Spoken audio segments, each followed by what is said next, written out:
पर उन लोगों से मुलाकात करेंगे, वहां पर तमाम लोगों से बातचीत भी करेंगे। उसके बाद वो जो एक हॉस्पिटल है, विमेंस हॉस्पिटल है, वहां पर भी तमाम जो लोग हैं आपदा से में जो घायल लोग हैं उनको रखा गया है, उनसे मुलाकात करेंगे। और उसके बाद जो है यहाँ पर जो डिस्ट्रिक्ट हेडक्वार्टर है, डिस्ट्रिक्ट कलेक्टेड हेडक्वार्टर यहाँ पर है, कलेक्टेड के ऑफिस में एक उच्च स्तरीय बैठक भी होगी, जिस बैठक में तमाम जो आपदा संबंधी राहत और बचाव कार्य चल रहे हैं निखिल, उनके बारे में जो है जानकारी प्रधानमंत्री को दी जाएगी। इस मीटिंग में जो है जिस तरीके से बताया गया है कि केरला के गवर्नर रहेंगे, यहाँ के मुख्यमंत्री रहेंगे और तमाम जो आला अधिकारी हैं वो भी इस बैठक में शामिल होंगे निखिल।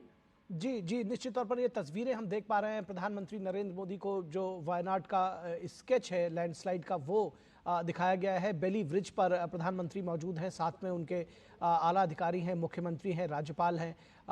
उनके साथ मौजूद हैं। तो उस बेली ब्रिज पर भी प्रधानमंत्री पहुंचे हुए हैं और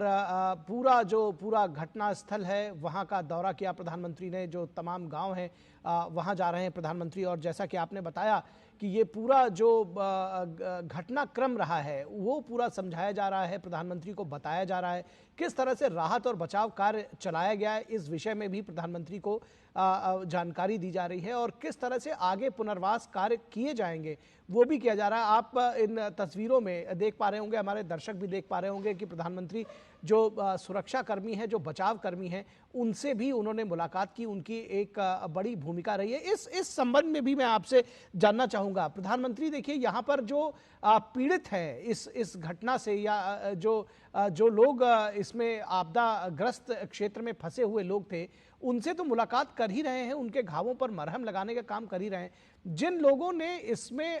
बढ़ चढ़कर हिस्सा लिया आपदा के मौके पर सहायता पहुंचाने के लिए, मदद पहुंचाने के लिए, उनकी भी हौसला अफजाई कर रहे हैं प्रधानमंत्री। उर्मिलेश जी बिल्कुल निखिल, देखिए जैसे ही यहाँ पर भूस्खलन की जो खबर मिलती है उसके बाद तुरंत यहाँ पर आर्मी आई और आर्मी के साथ साथ एनडीआरएफ आए और बीच में जिस ब्रिज में जो है प्रधानमंत्री जहाँ पर कि वहाँ के जो लोग हैं, जो प्रभावित लोग हैं या तमाम जो एजेंसियों के लोग हैं, वहाँ पे आर्मी के लोग हैं, एनडीआरएफ के लोग हैं, तमाम और सिविल सोसाइटीज के भी लोग हैं, उसके अलावा जो है एसडीआरएफ के लोग हैं। तो तमाम लोगों से भी प्रधानमंत्री ने बात की। लेकिन देखिए निखिल, आपदा को तो ये प्राकृतिक आपदा है, इस आपदा का जो है रोकना जो है हमारे तमाम जो मानव के हाथ में नहीं होता है, लेकिन तुरंत जो है उनको सहायता पहुंचाना, तुरंत जो है उनके घटनास्थल पहुंच जाना और अधिक से अधिक प्रभावितों तक पहुंच जाना, ये एक सबसे बड़ी जो है बात होती है। और आप सोच सकते हैं कि जो ब्रिज है, ये ब्रिज आर्मी ने महज कुछ दिनों में नहीं, कुछ ही घंटों में इस ब्रिज को बनाया है, ताकि जो दूसरी तरफ फंसे हुए लोग थे निखिल, उनको तुरंत जो है रेस्क्यू करके, क्योंकि प्रभावित लोग थे, उनमें घायल थे, तमाम लोग थे, उनको तुरंत जो है इस साइड निकाला गया, यहाँ से हॉस्पिटल की सुविधा उन्हें दी गई। और जो लोग उनके घर चले गए थे, जिन लोगों के लिए कहीं ना कहीं जो लोग प्रभावित हुए थे बड़े पैमाने पर, उनको ला करके यहाँ पर जो स्कूल है या तमाम अन्य सेंटर है, उन सेंटरों पर उनको शिफ्ट किया गया है, उनके देख रेख की जा रही, खाने की व्यवस्था की जा रही है। यहाँ पर जो केंद्रीय मंत्री हैं सुरेश गोभी, वो भी लगातार जो है यहाँ पर है। उसके अलावा देखा जाए तो केंद्र सरकार की कई एजेंसियां यहाँ पर लगी हुई हैं और राज्य सरकार की भी कई एजेंसियां यहाँ पर काम कर रही है। इस तरीके से कह सकते हैं कि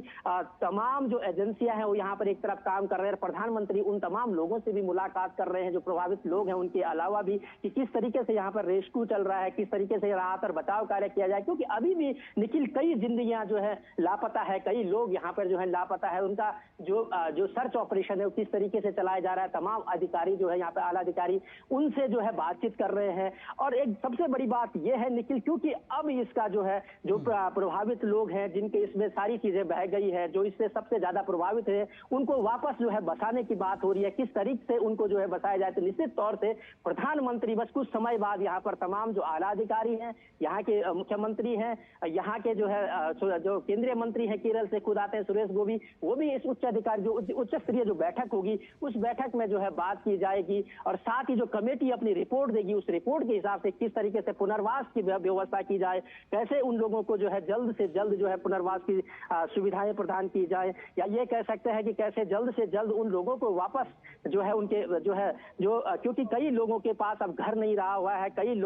अपनों को खो दिया है। तो इस पूरे जो है जो भी घटनाक्रम हुआ है भूस्खलन का, कैसे जल्द से जल्द उन्हें फौरी तौर राहत मिल सके, उनके लिए तमाम व्यवस्थाएं जो है की जा सके। तो निश्चित तौर से प्रधानमंत्री का यहाँ आना, तमाम एजेंसियों से बात करना, यहाँ जो प्रभावित लोग हैं उनसे बात करना, ये दर्शाता है कि सरकार कहीं ना कहीं इस दुख की घड़ी में उनके साथ है। और एक संवेदनशील जो ये बात है, संवेदनशील जो विषय है, इस विषय को लेकर सरकार भी काफी गंभीर है। क्योंकि पहले दिन से ही हमने देखा है कि प्रधानमंत्री ने जैसे इस घटना के बारे में सुना है, उनको खबर मिली है, तुरंत प्रधानमंत्री ने जो है यहाँ के मुख्यमंत्री से बात की है, यहाँ जो राहत और बचाव कार्य में एजेंसियां लगे उनके आला अधिकारियों से बात की है। उसके अलावा जो है तुरंत जो जिस तरीके से केंद्र से कुछ रिलीफ उनको फंड दिया जा सकता था, वो रिलीफ की बात की जाए कि कुछ मुआवजा उन लोगों को दिया जाए, ताकि तुरंत जो घोषणा केंद्र सरकार ने की है, सोशल जो मीडिया उसके माध्यम से ट्वीट करके प्रधानमंत्री ने कहा था, इस तरीके से कह सकते हैं कि केंद्र सरकार ने इस पूरे मामले को जो कहीं ना कहीं बड़े संवेदनशील दिखाई दी है। और खुद प्रधानमंत्री जो है यहाँ आकर के आज यहाँ इन लोगों के साथ मिलेंगे, तो कहीं ना कहीं दुख की घड़ी में उनको भी लगेगा कि देश का जो प्रधानमंत्री हैं उस इस दुख घड़ी में हमारे पास आए हैं, तो उनको कहीं ना कहीं एक सांत्वना मिलेगी, एक संवेदनाएं उनको कहीं ना कहीं मिलेंगी कि हाँ, इस मुसीबत की घड़ी में देश उनके साथ है, प्रधानमंत्री स्वयं उनके साथ खड़े हैं। निखिल जी बिल्कुल, आपने जो बात ये कही कि एक संवेदना मिलेगी, एक संबल मिलेगा, एक आसरा मिलेगा कि प्रधानमंत्री उनके साथ खड़े हैं, केंद्र की सरकार ऐसे समय में, आपदा के समय में उनके साथ खड़ी है, उनका हाथ थामने के लिए। लेकिन इस पूरे प्रकरण में सियासत भी होती रही है। आपने देखा है विपक्ष ने इस बात की मांग की है कि जो वहाँ के लोगों का जो मुआवजा है वो बढ़ाया जाए, और इस तरह की जो तमाम बातें हैं वो कही जा रही हैं। लेकिन इस पूरे प्रकरण में ये बार बार सवाल उठाया जा रहा है कि वायनाड की इस स्थिति के पीछे कौन जिम्मेदार है। राहुल गांधी यहाँ के सांसद रहे, कभी उन्होंने खनन का जिसके ऊपर लगातार ये सवाल उठाए जा रहे हैं कि इस क्षेत्र को खनन के जरिए खोखला कर दिया गया, बार बार वार्निंग्स दी जाती रही, उसके बावजूद केरल की जो सरकारें रहीं, चाहे वो कांग्रेस नीत गठबंधन रहा हो, चाहे वो लेफ्ट नीत गठबंधन रहा हो, किसी ने भी उसमें हाथ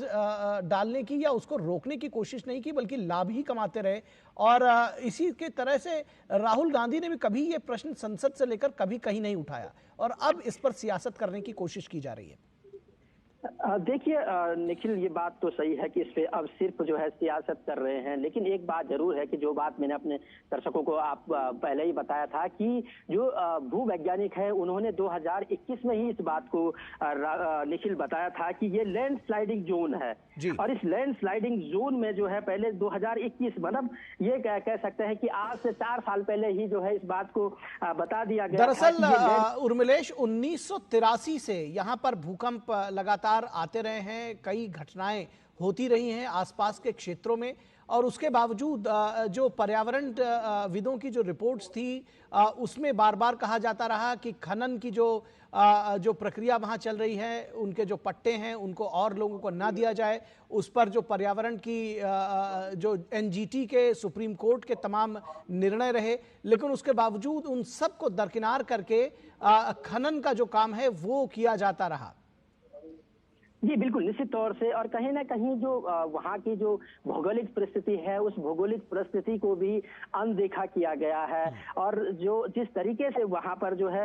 मैं कह सकता हूँ कि पर्यावरण को जो क्षति पहुंची है या पर्यावरण को जिस तरीके से वहाँ नुकसान पहुंचाया गया है, उसी का एक ये बड़ा देखने को मिला है। इतनी जो विवत्स जो जिस तरीके से घटना यहाँ पर हुई है, सैकड़ों लोगों की यहाँ पर जाने चली गई है, अभी कई लोग जो है यहाँ से जो है मिसिंग है। तो निश्चित तौर से देखिए, और इसका जो है स्वयं संज्ञान जो है लिया है केरल हाई कोर्ट ने, और केरल हाई कोर्ट ने पूछा है कि किस तरीके से वहां पर काम हुआ है, क्यों वहां पर ये सब चीजें हुई हैं, और कैसे ये हुआ है, पर्यावरण का क्या स्टेटस वहां पे रहा है, ये तमाम चीजें भी जो है केरल हाई कोर्ट ने पूछी हैं। उसके अलावा देखिए निखिल की जब ये सेंसिटिव जोन था, तो निश्चित तौर से कहीं ना कहीं ये सरकार की जिम्मेदारी थी, राज्य सरकार की जिम्मेदारी बन जाती है कि वहां जो है खनन का जो जिस तरीके से हुआ है, अवैध खनन हुआ है, या जिस तरीके से पर्यावरण को वहां पर क्षति पहुंची है, या ये कह सकते हैं कि जिस तरीके से वहां पर